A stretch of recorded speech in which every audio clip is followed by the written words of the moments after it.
Het is donderdagochtend en we zijn nog niet bekomen van wat we gisteravond hebben gezien. Maar we gaan het wel bespreken met onze vaste basis in de studio, Siebe van Heusden en ikzelf, Matthias Dumery, en onze invaller Christophe Libero. Welkom bij FC Limburg WK.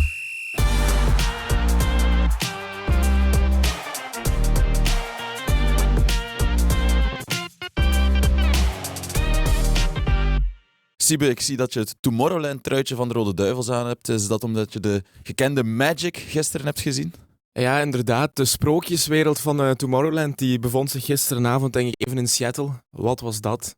Wat was dat inderdaad? Filip Joos die zei een van de vetste kluiven om na te bespreken in de geschiedenis van de Rode Duivels. Ja, ga er maar aan zitten. Hè. We zitten hier nu om 5 uur 's morgens, 5:30. Ja, en ik denk dat we hier om 8 uur nog zitten als we alles willen bespreken. Ik denk het ook, dus we zullen er maar eigenlijk snel in vliegen. Ik stel voor dat we beginnen met de eerste 55 minuten van de wedstrijd. Daarin was Senegal veel beter en erna eigenlijk ook trouwens nog een lang stuk. Verdienen ze eigenlijk om te winnen en tonen ze waarom zij de Afrika Cup winnaars waren? Ja, absoluut. We werden gewoon op alle vlakken van het voetbal overklast door de Senegalezen. En ja, ik vond ons bij momenten onherkenbaar. Een beetje het verhaal van de eerste 2 wedstrijden dit toernooi. En ja, het is zoals je zegt, Senegal verdiende het gewoon om te winnen. Ze leken ook een beetje op hun gemak te spelen na de 2-0, vond ik. Ja, meer ook verdedigend, wel bang zijn om die 2-0 ook te verliezen. Maar die 2-0, om het daar nog even over te hebben, prachtig doelpunt. Echt moeilijk, heel moeilijk denk ik. Heel goed gedaan van die speler. Ik denk ook gewoon, Mechelen anticipeert wel op de lange bal die getrapt wordt. Theat, die doet dat niet. Die wil eigenlijk die speler net buitenspel zetten, waardoor ze eigenlijk allebei een beetje tussenin zitten en dat hij wel die ruimte krijgt om die bal aan te nemen. Maar het blijft nog altijd heel moeilijk om te doen en ja, hij werkt heel mooi af. Christophe hebben we natuurlijk ook gevraagd om de wedstrijd te analyseren en dit is wat hij erover te zeggen had. Matthias en Siebe, ik sta hier nog aan Lumen Field. Een beetje bekomen al intussen van die onwaarschijnlijke 16e finale tegen Senegal. Want ik was er in 2018 tijdens het WK in Rusland ook al bij. Toen de Rode Duivels die 0-2 achterstand goed maakten tegen Japan. Dat was al miraculeus. Ik durf eigenlijk te zeggen dat dit nog straffer is. Vooral omdat Senegal een groot deel van de match toch wel de betere ploeg was. Ze vergaten de kansen echter af te maken. En dat hebben ze bekocht op het einde. Het verdient alle respect van de Rode Duivels dat ze er zijn in blijven geloven. En ja, Romelu Lukaku, hij moet niet in topvorm zijn om te scoren. In de 86e minuut moet ik zeggen, maakte hij nog die zo belangrijke aansluitingstreffer, waardoor de Rode Duivels er nog meer in gingen geloven. 3 minuten later was het aan Youri Tielemans.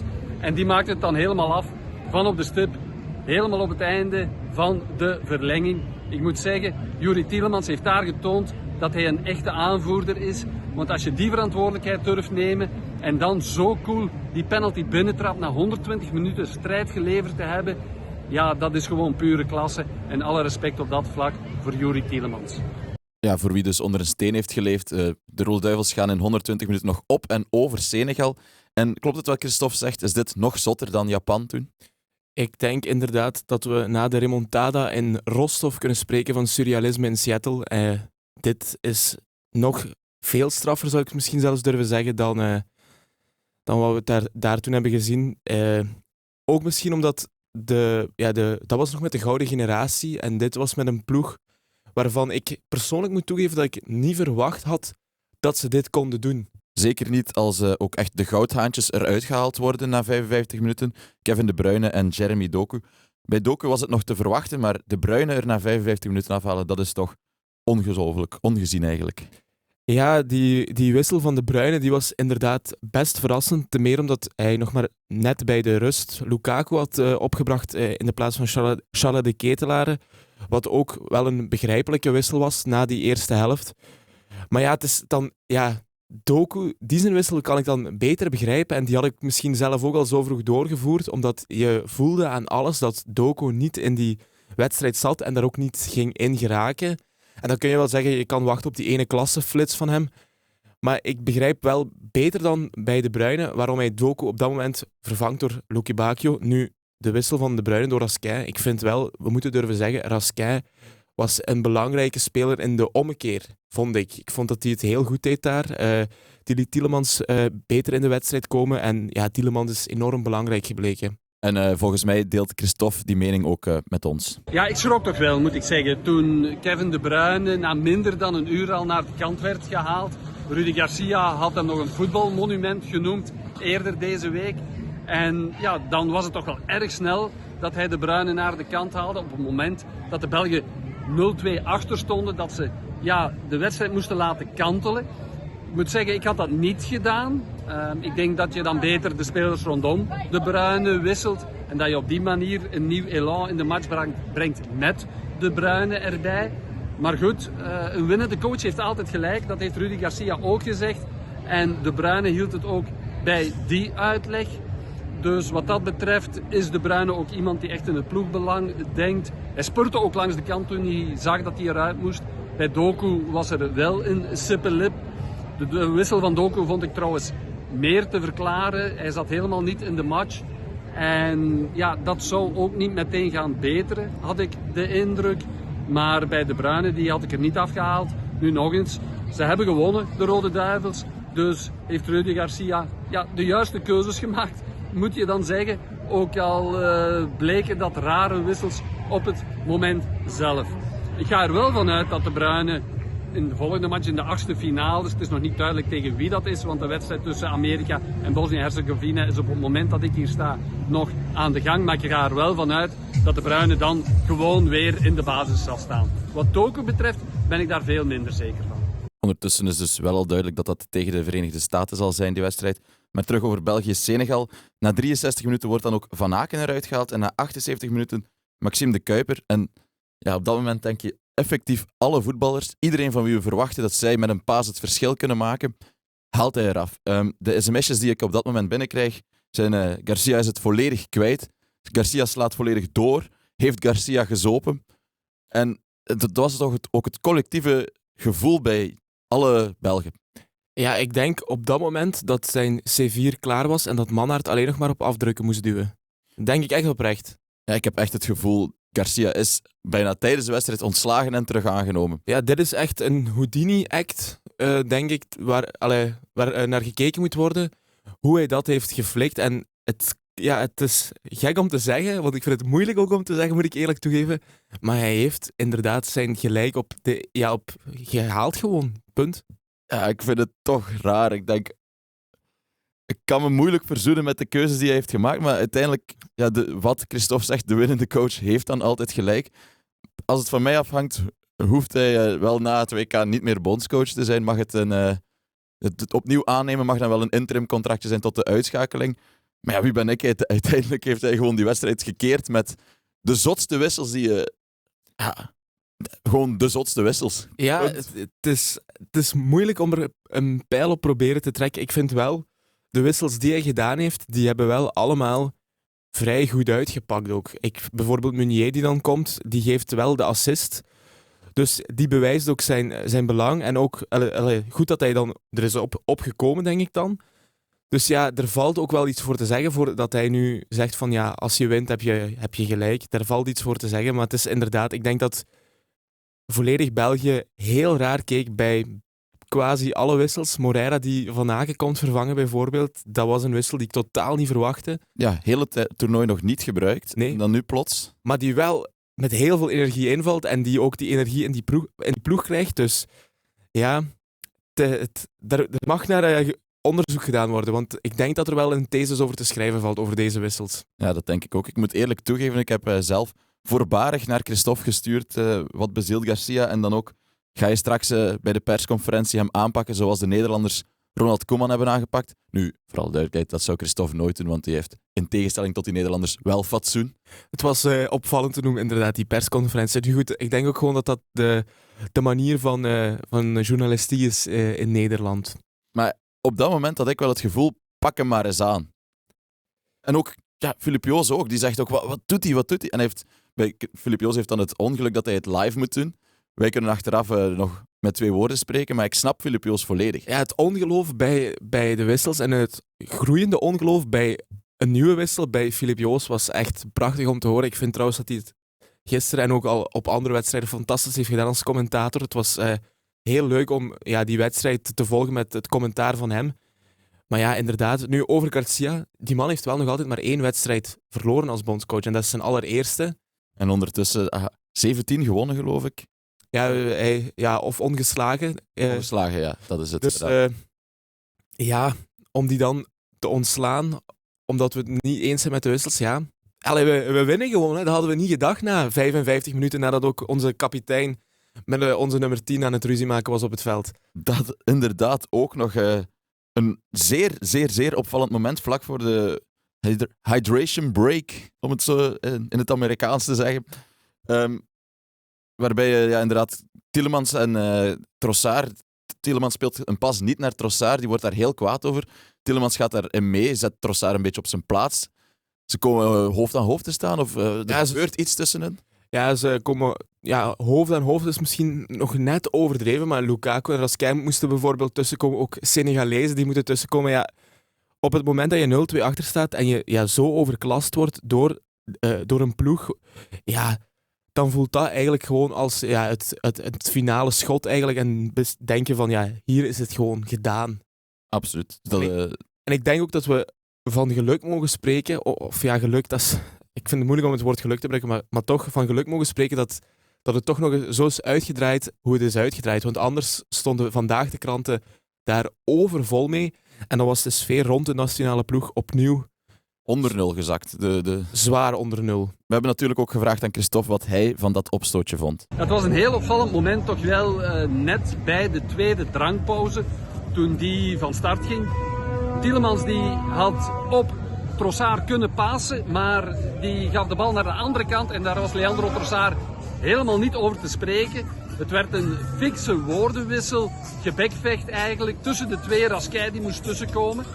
En ja, dan werd er geopperd dat misschien de sfeer niet zo goed is bij de Rode Duivels als iedereen vooraf had gezegd.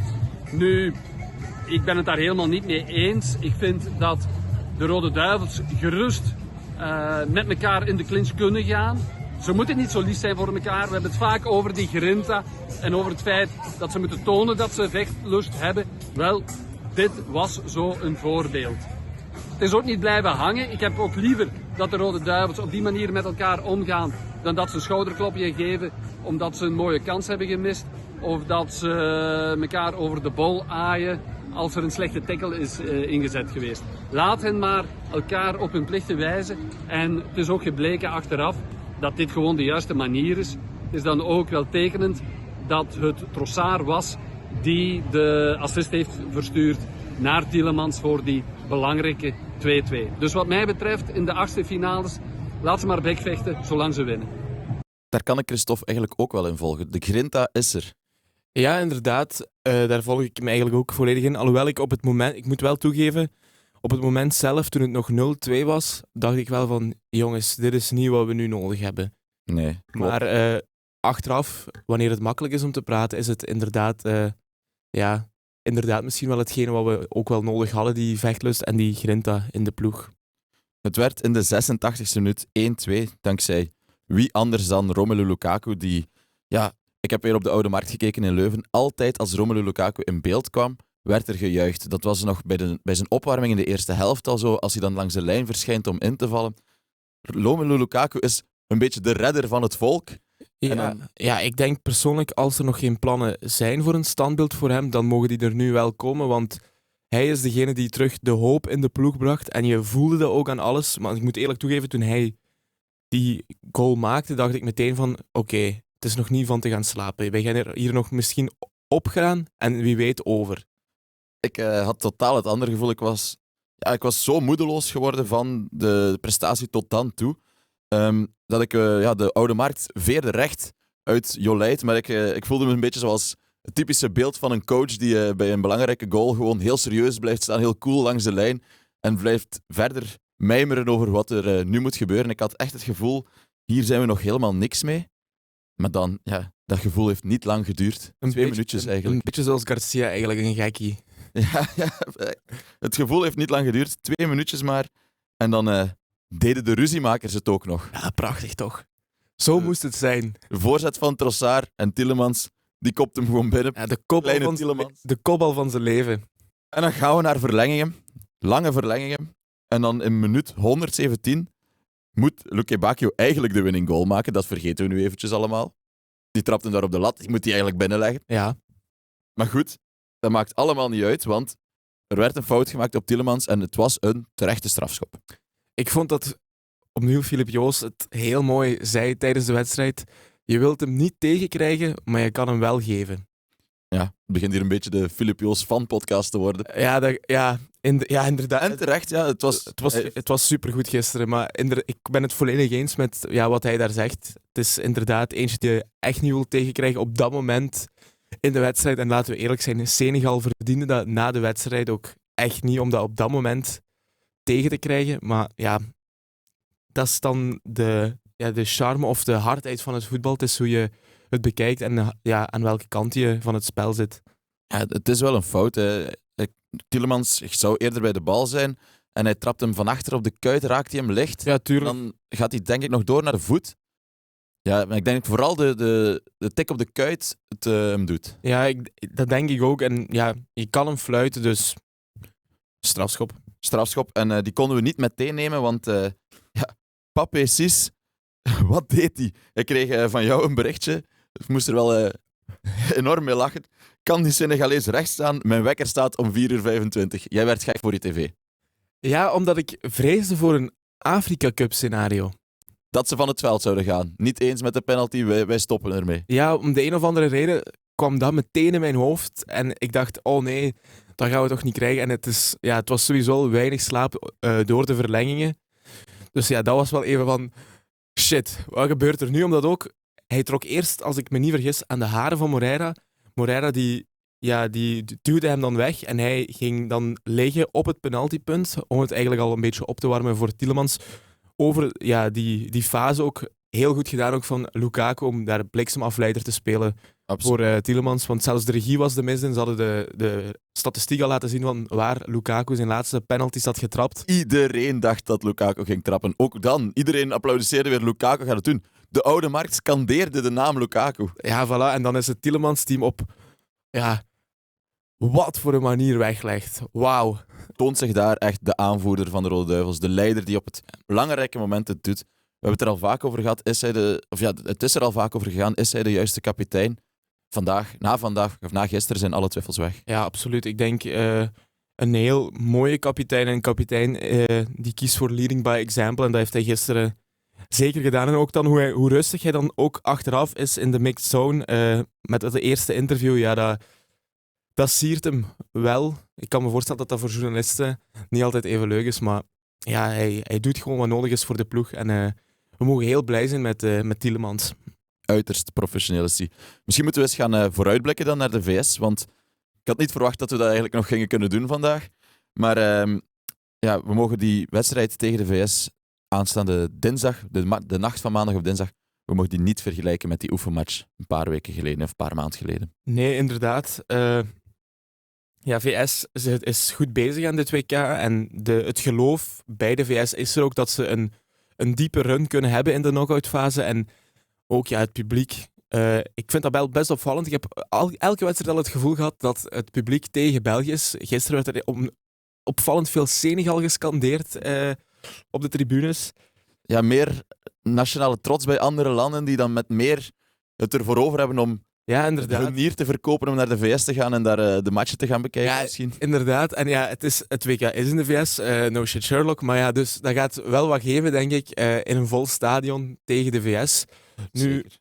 Op papier is het makkelijker dan Senegal. Ik zeg wel duidelijk op papier. Ja, ik schat ze ook lager in dan Senegal. En we hebben ook nog een voordeel. Hun topschutter op dit WK, Balogun, 3 goals gemaakt. Ook tegen Bosnië gescoord. Tegen Bosnië ook een afgekeurde goal gehad. Ook nog op de lat getrapt. Maar die heeft dan ook nog rood gepakt, gelukkig. En daardoor is die geschorst tegen ons. Dat is natuurlijk wel een meevaller. Dat is een grote meevaller. Ja, goed. Ze hebben gewonnen van Bosnië. En ze hebben zelfs een half uur met 10 gespeeld. Nu, de Bosnische keeper die zag er ook wel niet zo denderend uit bij de 2-0. Dat is iets dat Courtois niet zal meemaken. Ja, ik verwacht wel een leuke wedstrijd. Maandag op dinsdagnacht. En ik zou durven zeggen dat we favoriet zijn.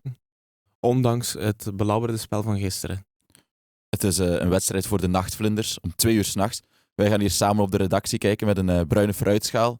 Ja. En dan hoop ik nog 1 iets voor ons. En dat is dat het niet het rood-witte truitje tegen het Magritte-truitje wordt zoals de oefenmatch. Ik ga ervan uit dat een ezel zich geen 2 keer stoot aan dezelfde steen. Gewoon blauw tegen rood, alstublieft. Inderdaad. Dan kunnen wij volle bak genieten om 2 uur 's nachts van die wedstrijd en ook meteen van onze podcast vlak erna. En dan gaan we het nog even hebben over de Genkies en Canaries op het WK. We zijn ze niet vergeten, maar het grootste deel is wel naar huis. Want ja, met Japan vooral dan, daar zaten de meesten die wel een goede wedstrijd spelen tegen Brazilië, verdiend op voorsprong komen, eigenlijk niet mogen terugzakken. Wat Garcia nu ook Senegal had verweten, wordt ook Japan wel verweten. En het deksel op de neus krijgen, of ja, gewoon de 2-1 nog binnenkrijgen. Ja, het is jammer, omdat het is een ploeg waar ik heel veel sympathie voor heb, omdat ze ook gewoon altijd wel goed voetbal willen spelen en gewoon goed georganiseerd voor de dag komen altijd. Maar ja, het WK is keihard. Kijk naar bijvoorbeeld Nederland tegen Marokko. Die gaan er ook uit. El Wadi bij Marokko, de enige Genki of Canari nog in het toernooi, maar heeft wel nog geen minuut gespeeld.